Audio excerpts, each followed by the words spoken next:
में आज हम बात करेंगे पहलगाम से सीज फायर वाया सिंगूर। असल में है तो काली करतूत के बारे में देश जानना चाहता है और इसीलिए सब तरफ से एक ही मांग उठ रही है कि हमें संसद का विशेष सत्र बुलाना चाहिए। पूरे देश के अंदर संसद के माध्यम से बताना चाहिए कि आखिरकार पहलगाम के अंदर जो कार्य हुआ वो सुरक्षा चूक कैसे हो गई, उसकी जवाबदेही क्या तय की गई। इसके बाद में आतंकवादी ठिकानों के ऊपर जो निर्णय किया गया, कब किया गया, किस स्तर के ऊपर किया गया, किन लोगों को कॉन्फिडेंस में लेके किया गया और किन नतीजों की प्रत्याशा के अंदर वो किया गया, क्या वो सब नतीजे मिल गए कि सीज फायर हो गया।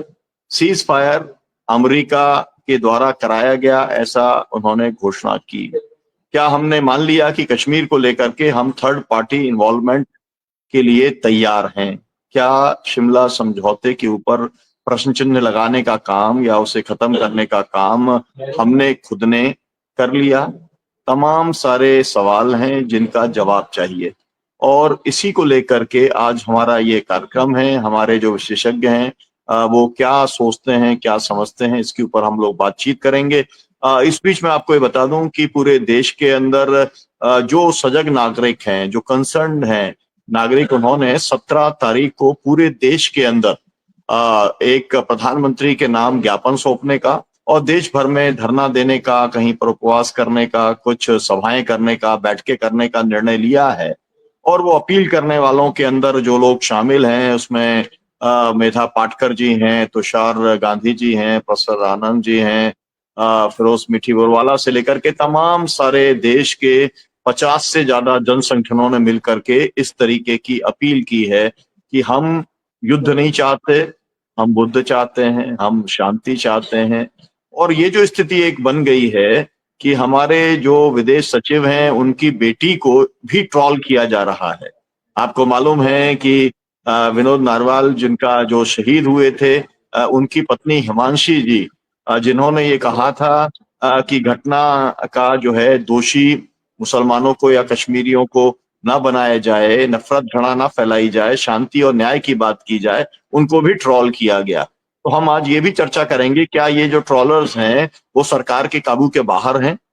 क्या इनके ऊपर योगी का बुलडोजर या मोदी का कोई भी कानून जो है वो इनके ऊपर लागू नहीं होता, जो ये अपनी मर्जी से अपने जो लोग हमारे एक तरीके के प्रतिनिधि हैं, जो लोग आते हैं सेना के प्रतिनिधि के तौर पर, भारत सरकार के प्रतिनिधि के तौर पर, अगर उनको भी ट्रॉल किया जाएगा तो आखिरकार कोई भी कैसे दूसरा व्यक्ति बचेगा और अपनी बात निर्भीकता से कह पाएगा। इन्हीं सब बातों पे हम लोग चर्चा करेंगे।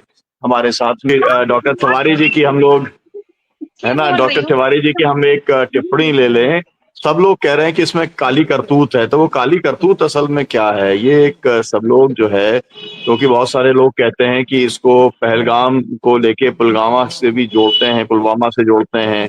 बहुत सारे लोग इसके अंदर इंटरनेशनल साजिश बताते हैं, कुछ लोग जो है एक्सटर्नल, कुछ लोग इंटरनल साजिश बताते हैं। तो क्या मतलब कुल मिला करके जो क्या क्या काली करतूत हैं जिसका चिट्ठा लोगों के बीच में जाना बहुत जरूरी है। जी तिवारी जी। जी सर। सर देखिए, इनके ऊपर जो पूरा का पूरा दबाव है, वो दबाव तो इनकी काली करतूतों का ही है। अब वो सारी चीज नंगा होकर के उघार हो गए अपने मोदी जी। अमेरिका का इनके ऊपर दबाव है। वह दबाव सीधे सीधे कहने में कोई हर्जा नहीं है कि अमेरिका के ऊपर इनका ये दबाव है कि अमित शाह, डोभाल और अदानी इनकी कमजोर नस हैं, जिनकी लगाम अमेरिका ने कस रखा है, ट्रंप ने पकड़ रखा है। ये उससे बाहर निकल नहीं पा रहे, छटक नहीं पा रहे। इनके ऊपर दबाव है कि पुलवामा इन्होंने कराया, उसके बाद इन्होंने पहलगाम कराया, और पुलवामा तक तो ये किसी तरीके से झक तोप करके रख पा रहे थे। पहलगाम में ये नंगे हो गए, उघार हो गए कि आतंकवादी गतिविधियों को प्रश्रय देने का काम इन्होंने किया, उनके लिए सेफ पैसेज इन्होंने किया। अभी बात खुल करके सामने आ गई है। और उसके बाद ये हुआ है कि इन्होंने सिंदूर के नाम पे सेना को आपने फ्री हैंड दे दिया। जब आपने सेना को फ्री हैंड दे दिया तो समझौता कराने के लिए अमेरिका से कोई आदमी ऊपर से कैसे आ गया? तो आपने सेना का भी अपमान किया। आपने सेना के अधिकारों का भी अतिक्रमण किया। यहाँ पर भी ये नंगे हो गए हैं, ये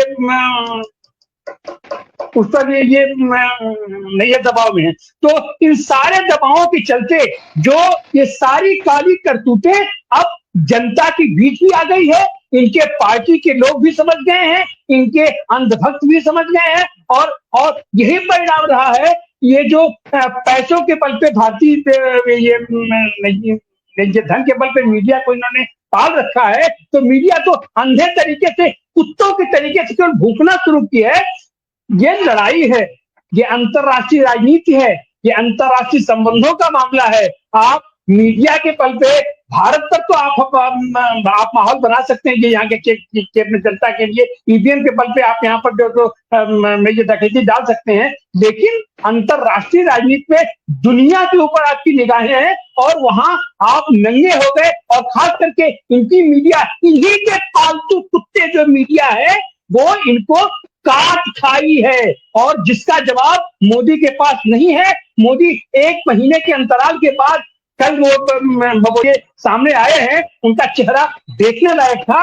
उनका चेहरा, अब उसको क्या कहा जाए, हमारे प्रधानमंत्री हैं, मैंने उनके चेहरे का भाव, उसका मनोविज्ञान कोई भी आदमी देख सकता है कि यह आदमी अब कतई प्रधानमंत्री होने लायक नहीं है, भारत का प्रतिनिधित्व करने लायक नहीं है। भारत का अस्तित्व इसके साथ नहीं जोड़ा जा सकता है। अब यह भारत का लोगो होने लायक नहीं है। अगर ये संसद नहीं बुलाते हैं तो अपोजिशन को और सारे लोगों को मिलकर के संसद बुलानी चाहिए। और इस समय जाहिर तौर, निश्चित तौर पर राष्ट्रीय सरकार की आवश्यकता है, मोदी की कतई आवश्यकता नहीं है। ये सारी मांगे अंतरराष्ट्रीय स्तर पर उठ रही हैं और देश के स्तर पर उठ रही है, और भारतीय जनता पार्टी के अंदर से भी ये आवाज आना शुरू हो गई है। आज जिस तरीके से सुब्रमण्यम स्वामी इनके ऊपर हमला बोला है, वो भी हमला छोटा मोटा नहीं है। जी हाँ, धन्यवाद। जी, बहुत बहुत शुक्रिया आपका। कुल मिला के जो पैनलिस्ट हैं वो बता रहे हैं कि तमाम सारे ऐसे सवाल हैं जिसका कोई जवाब अभी तक आया नहीं है। जनता अपने सवालों के जवाब को जानना चाहती है कि आखिरकार क्या भारत की सेना के ऊपर जब आपने सौंप दिया था आतंकवादी ठिकानों के ऊपर कार्रवाई करने का, तो क्या भारत की सेना ने ये कहा कि हम नहीं लड़ना चाहते हैं और हम सीज फायर करना चाहते हैं, या आपने पॉलिटिकल डिसीजन लिया, या डोनाल्ड ट्रंप ने ये डिसीजन लिया? किसने शुरू किया और किसने खत्म किया, ये जानना बहुत ज्यादा जरूरी है। किसका इकोनॉमिक इंटरेस्ट था, कहां पर जाकर के आपको अपनी सीमा समझ में आ गई, क्यों आप बैक ट्रैक किए? कुल मिलाकर के बहुत सारे सवाल हैं। इन सवालों का जवाब हमें प्रधानमंत्री के उद्बोधन से नहीं मिला है। उम्मीद ये करते हैं कि अगर स्पेशल सेशन बुलाया जाता है पार्लियामेंट का, तो सरकार इन सब सवालों का जवाब देने का काम करेगी। आज का कार्यक्रम हम यहीं पर समाप्त करते हैं। आप सभी पैनलिस्ट का बहुत बहुत शुक्रिया, बहुत बहुत धन्यवाद। पाशा जी आपका, सरकार साहब, जागृति जी और तिवारी जी, आप सबका बहुत बहुत धन्यवाद, शुक्रिया बहुजन संवाद के साथ जुड़ने के लिए। और हमारा अनुरोध